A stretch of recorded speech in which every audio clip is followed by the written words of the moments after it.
Bonjour à tous, je m'appelle Alexis, bienvenue sur ma chaîne. Aujourd'hui, je vous fais le bilan de mes meilleures lectures de l'année 2020. Bonjour à tous, comme je disais en introduction, aujourd'hui je vais vous présenter mes 10 meilleures lectures de l'année 2020. Et à la toute fin de la vidéo aussi, je vous réserve une petite surprise. Je vais vous parler de ma pire lecture de l'année 2020. En 2020, j'ai lu 31 livres, principalement des romans avec une biographie et très peu de livres québécois, ce qui me déçoit beaucoup. Parce que moi, j'aime beaucoup la littérature québécoise. Mais en 2020, j'en ai pas lu assez à mon goût. C'est un concours de circonstances. Moi, mes lectures sont pas tellement planifiées. Je me fais pas une pile à lire avec toutes les lectures que je vais faire au courant des prochains mois. Moi, j'y vais vraiment une lecture à la fois. Quand je termine un livre, c'est rare que je sais quel va être le suivant. Alors, c'est peut-être pour ça qu'en 2020, j'ai pas lu tant de livres québécois. C'est parce que c'était peut-être pas planifié ou il n'y a pas un titre majeur qui m'a accroché. Alors, si j'avais une petite résolution à prendre pour la prochaine année, bien, ce serait celle-là, de lire plus de livres québécois.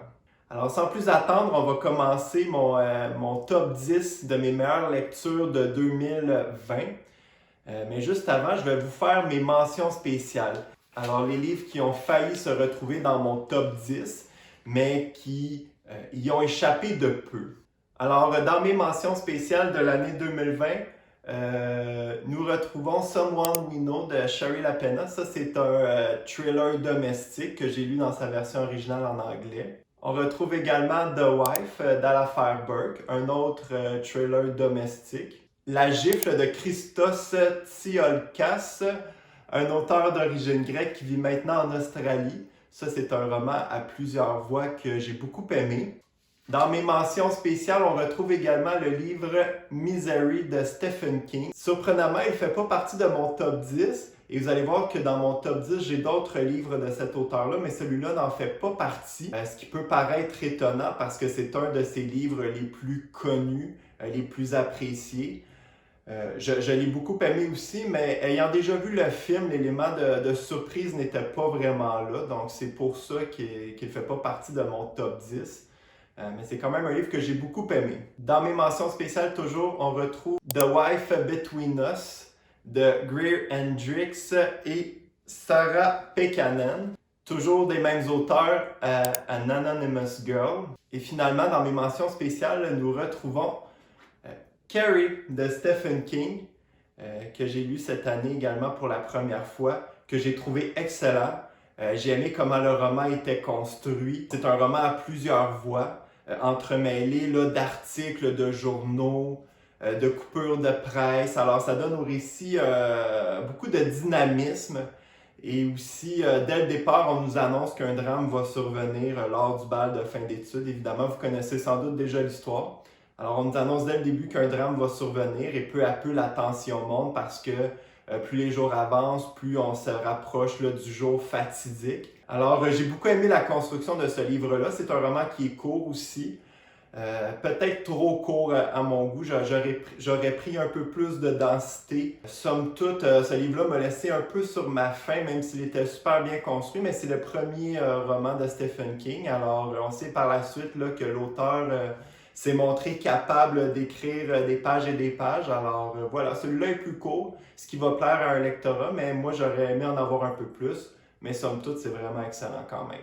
Alors, c'est terminé pour mes mentions spéciales. Maintenant, entrons au cœur du sujet. Je vous présente mes 10 meilleures lectures de l'année 2020. Alors, en 10e position, nous retrouvons La Nuit des princes charmants de Michel Tremblay. Je vous avais dit dans une vidéo précédente que Michel Tremblay était sans doute mon auteur québécois préféré. Chaque année, j'essaie de lire au moins un livre de cet auteur-là qui est assez prolifique, qui est écrit depuis les années 60. Alors, il est rendu avec beaucoup de livres publiés. Dans ce roman qui se déroule dans les années 60, le héros va assister à l'opéra Roméo et Juliette. Mais par la suite, plutôt que de rentrer chez lui, le héros va parcourir les nuits de Montréal afin de perdre sa virginité, lui qui vient d'avoir 18 ans. Alors j'ai beaucoup aimé dans ce livre-là l'écriture de Michel Tremblay, évidemment, vous la connaissez. C'est une écriture très sensible, très drôle. Ce roman-là se déroule vraiment durant une seule nuit, là. Et durant cette seule nuit-là, tout va arriver au héros dans sa quête là, de perdre sa virginité. Et j'ai vraiment aimé tous ces éléments-là, très cocasses. J'ai aimé la description du Montréal des années 60 aussi. Dans les années 60, par exemple, le plateau Mont-Royal, c'est pas le quartier qu'on connaît aujourd'hui. Dans les années 60, c'était un quartier beaucoup plus populaire. Et c'est le fun de voir l'évolution là, de Montréal à travers les années. On reconnaît les noms de rues, mais beaucoup des commerces qui sont évoqués n'existent plus aujourd'hui ou ont changé de vocation. Alors voilà, c'est toujours très intéressant. C'est une plongée dans l'histoire du Montréal des années 60, là, toujours très intéressante qu'on fait avec Michel Tremblay. En 9e position, on retrouve un livre en anglais que j'ai lu dans sa version originale. Il s'agit de The Other Woman de Sandy Jones. Alors ici, on a affaire à un thriller domestique, surprise, dans lequel là, on va retrouver le personnage d'Emily. Alors, Emily croit avoir trouvé l'homme parfait, mais lorsqu'elle rencontre la mère de celui-ci, elle s'aperçoit qu'elle n'est pas du tout la bienvenue dans la famille. Alors, j'en dirai pas plus pour le résumé. Alors, on peut se douter un peu de la tangente là, que va prendre le récit quand on sait que c'est un thriller. Tout simplement pour vous dire que l'intrigue est simple, mais très efficace. C'est un roman assez court qui fait autour de 300 pages. Mais qu'on ne peut pas lâcher avant la fin. Et le dénouement est très surprenant aussi, là. Les fins, parfois, ne sont pas toujours réussies quand on lit des thrillers, mais dans ce cas-ci, la fin était plus que parfaite, là, avec sa dose d'émotion et de surprise. En 8e position, nous retrouvons The Perfect Wife de J.P. Delaney. Alors, dans ce livre-là, on retrouve le personnage d'Abby qui se réveille 5 ans après avoir eu un grave accident et avoir été dans une sorte de coma, d'où on a pu la tirer grâce aux avancées technologiques. Et à ses côtés se trouve un homme qui se prétend être son mari. Alors tout semble beau, mais au fur et à mesure que le récit avance, on se rend compte que certaines choses clochent et que son histoire n'est peut-être pas celle qu'elle croit être. Dans ce livre-là, j'ai beaucoup aimé l'originalité de l'intrigue. Je ne veux pas vous en dire trop pour ne pas gâcher votre plaisir, mais il y a une twist vraiment intéressante qui apparaît là, à un moment donné dans le livre. Cette twist-là aurait pu paraître un peu ridicule, mais c'est vraiment bien amené. C'est amené avec beaucoup de doigté par l'auteur. L'auteur ou l'autrice, là, J.P. Delaney, en fait, c'est le pseudonyme d'un auteur inconnu. Alors, je ne sais pas vraiment là, si c'est un homme ou une femme. Je crois que c'est un homme, là, sous toute réserve. Et j'ai aimé la fin aussi. La fin qui est surprenante, qui est un vrai page-turner, avec un dénouement là, que l'on ne voit pas venir. En 7e position, on retrouve un autre thriller domestique. Il s'agit de The Better Sister de l'affaire Burke. Dans ce livre-là, on retrouve Chloé et Nikki, deux sœurs que tout oppose. Et un drame va survenir dans la vie de Nikki quand son conjoint va la quitter en demandant la garde de leur garçon parce qu'il remet en doute là, ses capacités parentales. 15 ans plus tard, c'est maintenant Chloé qui est mariée avec Adam et qui s'occupe là, du garçon de Nikki. Et à un moment donné, Adam va être tué dans des circonstances mystérieuses et Nikki va revenir dans le décor pour déterrer les secrets du passé. Alors, encore une fois, dans ce récit-là, ce que j'ai apprécié, c'est l'intrigue qui est très bien menée. J'ai aimé aussi le jeu des apparences. Alors, les personnages tels qu'ils nous apparaissent au départ ne sont pas tout à fait ceux qu'on croit être. Alors ça, c'est toujours intéressant là, d'avoir ce jeu des apparences qui se déroule dans un livre. Et j'ai aimé aussi les personnages féminins forts. Des personnages qui sont bien construits, qui ne sont pas unidimensionnels. Souvent dans les thrillers, c'est le cas, on a des personnages unidimensionnels qui sont soit très gentils, soit très méchants, soit très naïfs. Mais dans ce cas-ci, l'auteur a réussi à développer des personnages qui sont complexes. Et il y a le personnage d'une avocate dans ce livre-là, qui est très intéressant et qui revient de façon récurrente là, dans les livres dans l'affaire Burke. Alors j'étais content de voir l'avocate apparaître dans ce livre-là qui s'appelle Olivia Randall. Elle fait une petite apparition, là, c'est un personnage très secondaire, mais j'ai aimé le clin d'œil de l'auteur à ses autres romans. En sixième position, on retrouve le livre Christine de Stephen King. Dans Christine, on retrouve le personnage d'Arnie. Ça, c'est un adolescent mal dans sa peau, boutonneux, qui a très peu de succès avec les filles. Alors un jour, il tombe sur une voiture en ruine et il tombe immédiatement amoureux de celle-ci, sans savoir que les ennuis vont commencer pour lui.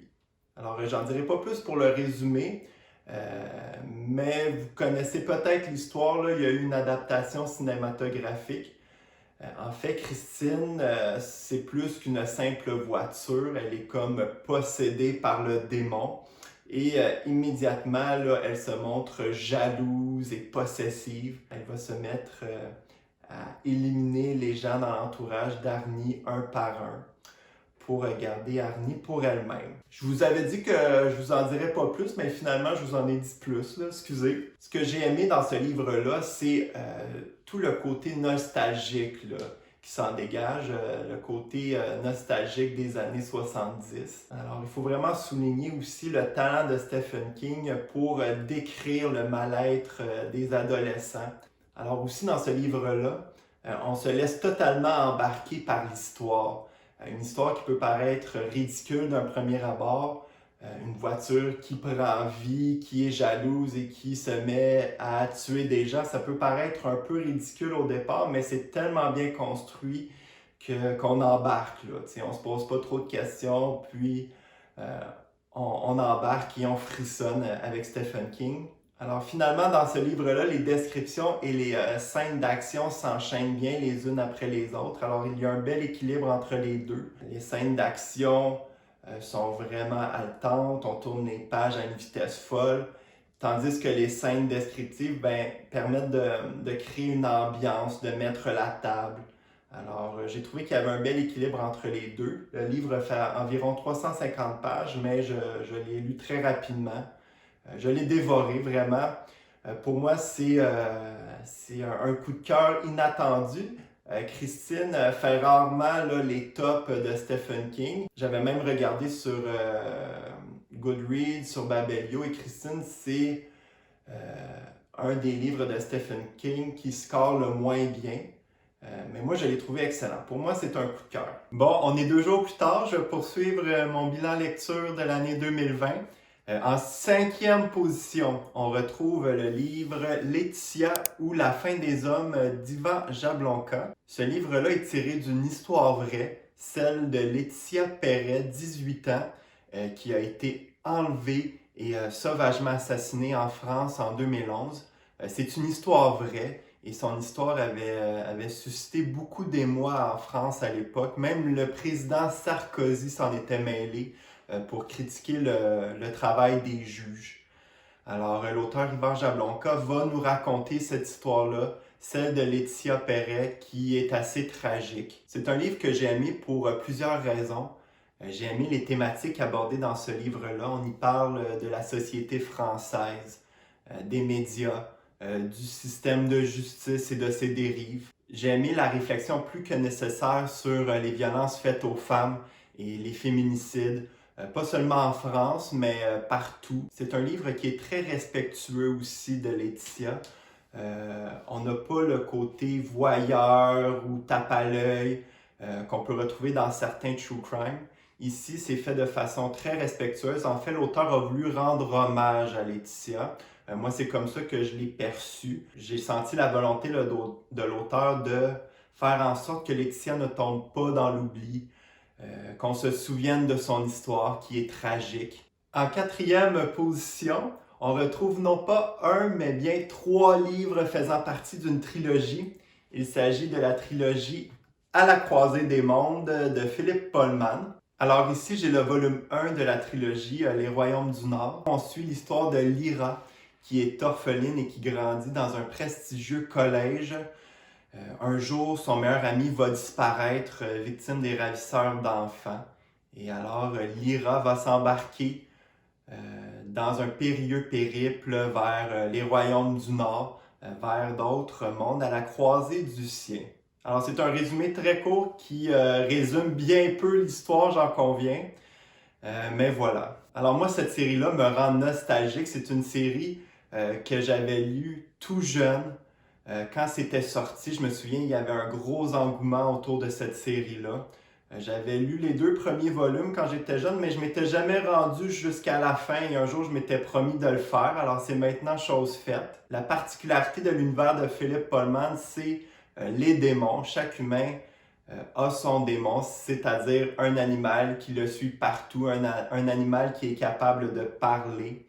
En fait, le démon, c'est un peu la conscience de l'être humain là, sous forme animale. Alors les personnages sont attachants. On s'attache à Lyra, on s'attache à ses amis. Finalement, j'ai aimé la fin. Moi qui n'avais jamais lu la trilogie jusqu'à la fin, eh bien, ça en valait la peine. L'auteur réussit vraiment là, à conclure sa trilogie là, d'une main de maître. En 3e position, on retrouve le livre The Ex de l'affaire Burke. Ça, c'est le premier livre que j'ai lu en 2020 et ça a été un coup de cœur. Alors, je vous dirais que ça a commencé l'année en force. Et après avoir lu ce livre-là, ben, j'ai lu plusieurs livres de la même autrice, mais celui-là est demeuré mon préféré jusqu'à maintenant. Dans ce livre-là, on suit l'avocate Olivia Randall. Un jour, elle se fait contacter par son ex-conjoint qui est accusé d'un triple meurtre et qui a besoin d'être défendu. Lui va clamer son innocence, Olivia va le croire, jusqu'à ce que les preuves deviennent accablantes et qu'elles se mettent à douter. Alors l'intrigue est vraiment bien menée, bien construite. Les chapitres sont courts et s'enchaînent là, les uns à la suite des autres. C'est une lecture qu'on peut déposer difficilement. Encore une fois, là, j'ai aimé les personnages qui sont bien étoffés, bien développés. Ils sont complexes avec leurs qualités, leurs défauts. Ce ne sont pas des personnages unidimensionnels. Évidemment, pour qu'ils fassent partie de mon top 3, il fallait que le dénouement soit réussi. Et c'est le cas ici. L'autrice a vraiment réussi à multiplier les fausses pistes jusqu'à un dénouement qui est très surprenant, mais surtout très réussi. En 2e position maintenant, je vous présente un de mes auteurs chouchous que j'ai toujours beaucoup de plaisir à lire. Il s'agit de Philippe Janeda. Et en 2e position, on retrouve son livre La petite femelle. Philippe Janeda, je l'avais déjà lu l'année dernière. J'avais lu La Serpe de lui, le gagnant du prix Féminin 2016, et j'avais beaucoup aimé. Et j'étais tellement heureux de le retrouver. En France, en 1953, Pauline Dubuisson est accusée d'avoir tué froidement son amant. Mais l'auteur va remettre en question l'image de la femme froide et calculatrice que l'on a dépeinte dans les journaux à l'époque. Philippe Janeda va entreprendre de réhabiliter l'image de cette femme qui était détestée de tous à l'époque et qui l'est encore aujourd'hui. On a affaire ici à un roman qui s'apparente un peu à Laetitia ou La fin des hommes, c'est-à-dire que l'auteur va entreprendre sa propre enquête pour réhabiliter l'image de cette femme-là qui n'a peut-être pas eu un procès juste et équitable. Ce que j'ai aimé particulièrement dans ce livre-là, ben, c'est l'écriture de Philippe Janeda. C'est une écriture particulière qui plaira pas à tous, j'en conviens. C'est une écriture qui est toute en humour, pleine de digressions. Par exemple, l'auteur fait des parenthèses et à l'intérieur de ces parenthèses ajoute d'autres parenthèses. Alors comme ça, il nous amène vers plein de digressions, il nous amène dans ses pensées. Mais c'est toujours réussi, là. Il ne nous perd jamais totalement. Ce qui est un exploit parce qu'un autre auteur moins habile aurait pu nous perdre complètement, mais pas Philippe Janeda. Philippe Janeda fait la narration au jeu et il se permet là, lui-même des commentaires sur les témoins de l'époque, les principaux protagonistes. Alors, on sent parfois là, son jugement, mais je trouve que ça ajoute une valeur au récit. J'ai tellement aimé aussi le sarcasme de Philippe Janeda face à certains personnages ou à certaines situations. Alors, il se permet souvent là, des commentaires acerbes sur le travail des policiers ou le travail des juges. Alors, ce livre-là en vaut vraiment la peine juste pour l'écriture de Philippe Janeda, que j'ai retrouvé avec plaisir dans ce livre-là. Encore une fois, j'ai aimé aussi là, toute la réflexion qui est faite là, sur la place des femmes en société et le sort qu'on leur réservait à l'époque, dans les années 50 en France. Parce qu'on se rend compte que Pauline Dubuisson eh bien, a été victime de son image et que son procès n'a pas du tout été juste et équitable. Laissez-vous pas décourager par la grosseur de ce livre-là. C'est un livre qui fait plus de 500 pages. Avec une écriture très dense, comme je le mentionnais tantôt, mais on embarque dans l'histoire, on suit l'histoire comme une enquête policière et au final, ça se lit très rapidement. Alors, si vous êtes amateur de true crime, eh bien, ce true crime littéraire va assurément vous plaire. Je suis maintenant très excité à l'idée de vous présenter ma première position, c'est-à-dire le livre que j'ai le plus aimé cette année. Il s'agit de Jessie de Stephen King. Et oui, un Stephen King en première position. Ça ne pouvait pas être autrement. Dans ce livre-là, on suit l'histoire de Jessie qui accepte de se laisser enchaîner au lit par son mari pour un petit jeu sexuel. Mais tout à coup, son mari va mourir d'une crise cardiaque. Jessie va se retrouver enchaînée au lit, seule, au milieu de la forêt, avec son mari qui gît mort à ses pieds, et elle va devoir trouver le moyen de se délivrer. J'ai tellement aimé ce livre-là. Il faut dire aussi que le contexte pendant lequel je l'ai lu a sûrement aidé à ce que j'aime autant ce livre-là. C'est un livre que j'ai lu en camping, au milieu de la forêt, dans une sépac, autour du feu ou dans ma tente. Alors, j'avoue que l'ambiance se prêtait vraiment bien à lire ce livre-là. J'ai aimé dans ce livre-là les scènes d'horreur. J'en ai une en tête que je vous révélerai pas, mais je crois qu'elle m'a marqué à vie. C'est d'une horreur épouvantable et j'espère ne jamais avoir à vivre ça de mon côté. Encore une fois, l'écriture de Stephen King est pleinement maîtrisée. L'auteur arrive à nous faire ressentir l'horreur dans les moindres petites choses. Par exemple, à un moment donné, Jessie est enchaînée à son lit et elle est littéralement déshydratée. Elle est en train de mourir de soif. Il y a un verre d'eau à quelques centimètres de ses doigts et elle va tout faire pour tenter de l'atteindre. Mais même si elle l'atteint, elle ne doit pas le renverser. Cette simple petite scène-là nous cause beaucoup d'effroi. C'est un livre dans lequel il y a très peu d'action. Évidemment, avec une femme enchaînée à son lit, il ne pouvait pas en être autrement. Mais moi, j'ai aimé ça, qu'on mette l'accent plus sur l'ambiance et les pensées de Jessie. Ça nous permet vraiment de ressentir là, toute l'horreur de cette situation-là. Et Jessie, peu à peu, va avoir les pensées qui vont s'embrouiller. Elle va se demander elle-même si elle est en train de devenir folle. Le lecteur aussi va se demander la même chose. Pour ajouter un peu de dynamisme à ce livre-là, il y a des flashbacks vers le passé de Jessie, vers un événement survenu durant son enfance lors d'une éclipse solaire. Je vous en dirai pas plus, mais j'ai trouvé que ça avait sa place dans son récit. Cet événement-là va venir étoffer le personnage de Jessie. Et que dire de la fin? La fin vient vraiment donner un éclairage nouveau à l'ensemble du récit et ajoute une couche d'horreur là, à tout ce qu'on a déjà lu. Je me souviens avoir lu la fin autour du feu. Je ne pouvais pas lâcher mon livre et j'avais les frissons quand je regardais là, la forêt qui m'entourait, le noir. Alors j'aime ça, avoir peur, puis vraiment là, je me mets dans des situations pour avoir peur, mais c'est le fun. Ce livre-là est sans doute le plus mal aimé de Stephen King selon moi. Ben là, c'est un peu prétentieux de vous dire ça parce que j'ai pas lu tous ses livres, alors ça pourrait changer éventuellement. Mais quand je regarde sur Goodreads ou sur Babelio, ce livre-là est celui qui est le moins bien coté.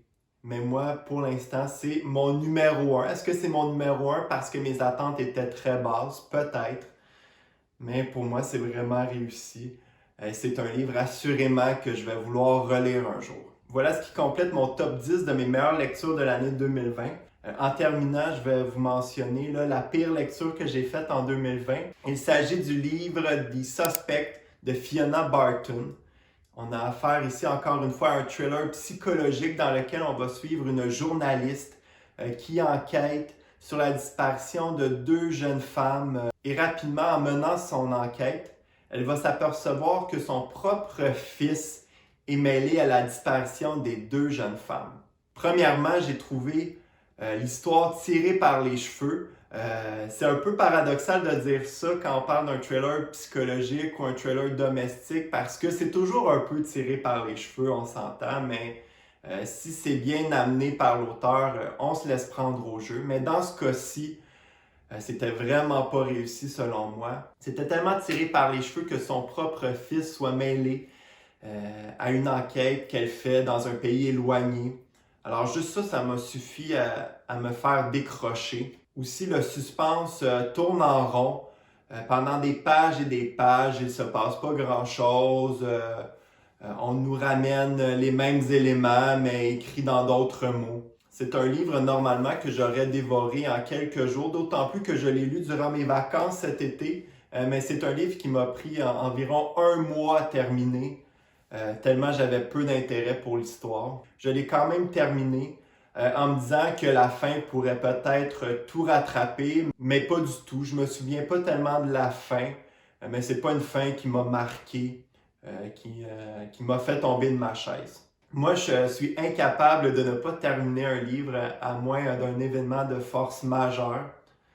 Mais dans ce cas-ci, clairement, j'aurais dû l'arrêter. C'est ce qui conclut ma vidéo de mes meilleures lectures de l'année 2020. J'espère que ça vous a plu. On se dit à bientôt. Bye bye!